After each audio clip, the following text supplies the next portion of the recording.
Hi everybody, in this video I'll be showing you the procedure to delete group chat on Messenger.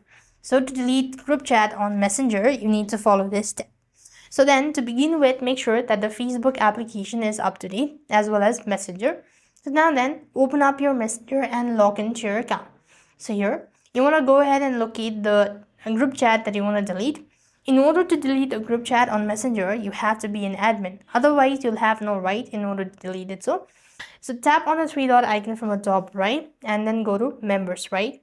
So when you go to the members section, then you could just go ahead and simply remove the person one after the another, and after which you'll have successfully deleted the group chat on Messenger.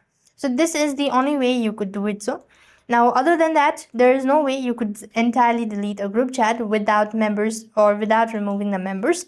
So that's all. I hope the video was helpful. Make sure to like, share and subscribe. Thank you for watching. See you in the next video.